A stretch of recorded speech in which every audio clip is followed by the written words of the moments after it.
ಸತ್ಯಕ್ಕೆ ಯಾವುದೇ ಮಾರ್ಗವಿಲ್ಲ. ನಮಸ್ತೆ ಸ್ನೇಹಿತರೆ, ಒಂದು ಪ್ರಶ್ನೆ ಕೇಳಿಕೊಳ್ಳೋಣ. ಸತ್ಯವನ್ನು ಹುಡುಕಲು ನಿಜವಾಗಿಯೂ ಯಾರಾದರೂ ನಮ್ಮನ್ನು ನಡೆಸಿಕೊಡಬೇಕೇ? ಸಾವಿರಾರು ವರ್ಷಗಳಿಂದ ಮನುಷ್ಯನು ಸತ್ಯವನ್ನು ಹುಡುಕುತ್ತಿದ್ದಾನೆ. ಗುರುಗಳ ಬಳಿಗೆ ಹೋಗಿದ್ದಾನೆ, ಪುಸ್ತಕಗಳನ್ನು ಓದಿದ್ದಾನೆ, ದೇವಾಲಯ, ಮಸೀದಿ, ಚರ್ಚ್, ಆಶ್ರಮಗಳನ್ನು ಸುತ್ತಿದ್ದಾನೆ. ಆದರೂ ಒಂದು ಪ್ರಶ್ನೆ ಉಳಿದಿದೆ. ನಾನು ನಿಜವಾಗಿಯೂ ಸತ್ಯವನ್ನು ಕಂಡಿದ್ದೇನಾ? ಜಿಡ್ಡು ಕೃಷ್ಣಮೂರ್ತಿ ಒಂದು ದಿನ ಜಗತ್ತನ್ನೇ ಬೆಚ್ಚಿ ಬೀಳಿಸುವ ಮಾತು ಹೇಳಿದರು. ಸತ್ಯವು ಮಾರ್ಗವಿಲ್ಲದ ಭೂಮಿ. ಈ ಒಂದು ವಾಕ್ಯವೇ ಅವರ ಜೀವನದ ಸಾರ. ಆದರೆ ಇದರ ಅರ್ಥವೇನು? ನಾವು ಯಾವಾಗಲೂ ಮಾರ್ಗವನ್ನು ಏಕೆ ಹುಡುಕುತ್ತೇವೆ? ನಮಗೆ ಯಾರಾದರೂ ಹೇಳಬೇಕು, ಏನು ಮಾಡಬೇಕು, ಹೇಗೆ ಬದುಕಬೇಕು, ಹೇಗೆ ಧ್ಯಾನ ಮಾಡಬೇಕು, ಯಾವ ದಾರಿಯಲ್ಲಿ ನಡೆಯಬೇಕು. ಏಕೆಂದರೆ ಅಪರಿಚಿತ ದಾರಿ ನಮಗೆ ಭಯ ಹುಟ್ಟಿಸುತ್ತದೆ. ಭದ್ರತೆ ಬೇಕಾದಾಗ ನಾವು ಅನುಸರಿಸಲು ಪ್ರಾರಂಭಿಸುತ್ತೇವೆ. ಆದರೆ ಅನುಸರಿಸುವ ಮನಸ್ಸು ಸತ್ಯವನ್ನು ಕಂಡುಕೊಳ್ಳಬಹುದೇ? ಒಂದು ಸಣ್ಣ ಕತೆ. ಒಬ್ಬ ವ್ಯಕ್ತಿ ಪರ್ವತದ ಶಿಖರವನ್ನು ನೋಡಲು ಬಯಸಿದ.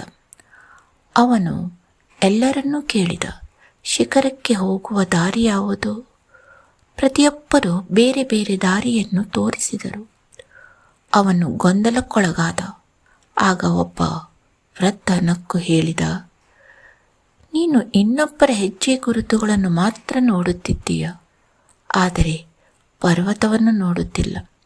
ಈ ಕಥೆಯ ಅರ್ಥವೇ ಜಿಡ್ಡು ಕೃಷ್ಣಮೂರ್ತಿ ಹೇಳಿದ ಮಾತು.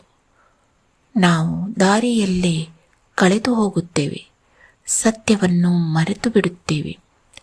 ಸತ್ಯವನ್ನು ಯಾರೂ ಕೊಡಲು ಸಾಧ್ಯವಿಲ್ಲ.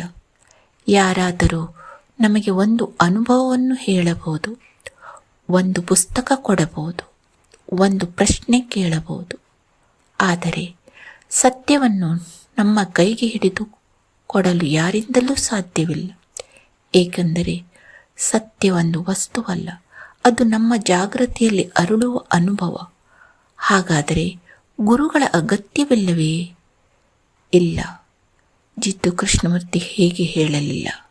ಅವರು ಹೇಳಿದ್ದು, ಗುರು ದಿಕ್ಕನ್ನು ತೋರಿಸಬಹುದು, ಆದರೆ ನಡೆಯಬೇಕಾದದ್ದು ನಾವೇ. ಯಾರನ್ನಾದರೂ ಕುರುಡಾಗಿ ಅನುಸರಿಸಿದರೆ ನಾವು ಅವರ ಅನುಭವವನ್ನು ಬದುಕುತ್ತೇವೆ, ನಮ್ಮ ಅನುಭವವನ್ನು ಅಲ್ಲ. ನಮ್ಮ ಜೀವನಕ್ಕೆ ಇದರ ಅರ್ಥ, ನಾವು ಪ್ರತಿದಿನ ಹೋಲಿಕೆ ಮಾಡುತ್ತೇವೆ, ಭಯದಲ್ಲಿ ಬದುಕುತ್ತೇವೆ, ಜನರು ಏನು ಹೇಳುತ್ತಾರೆ ಎಂದು ಯೋಚಿಸುತ್ತೇವೆ. ಒಂದು ಕ್ಷಣ ಯಾವುದನ್ನು ಬದಲಾಯಿಸಲು ಪ್ರಯತ್ನಿಸದೆ ನಮ್ಮ ಮನಸ್ಸನ್ನು ಕೇವಲ ಗಮನಿಸೋಣ. ಆ ಗಮನಿಸುವಿಕೆಯಲ್ಲಿ ಬದಲಾವಣೆಯ ಬೀಜ ಅಡಗಿದೆ. ಬಹುಶಃ ಸತ್ಯ ದೂರದಲ್ಲಿಲ್ಲ, ನಾವು ಅದನ್ನು ಹುಡುಕುತ್ತಿರುವ ವಿಧಾನವೇ ತಪ್ಪಿರಬಹುದು. ಜಿಡ್ಡು ಕೃಷ್ಣಮೂರ್ತಿ ನಮಗೆ ಹೊಸ ನಂಬಿಕೆಯನ್ನು ಕೊಡುವುದಿಲ್ಲ. ಅವರು ಒಂದು ಕನ್ನಡಿ ಕೊಡುತ್ತಾರೆ. ಆ ಕನ್ನಡಿಯಲ್ಲಿ ನಮ್ಮನ್ನು ನಾವು ನೋಡಲು ಬಹುಶಃ ಅಲ್ಲಿಂದಲೇ ನಿಜವಾದ ಸ್ವಾತಂತ್ರ್ಯ ಆರಂಭವಾಗುತ್ತದೆ.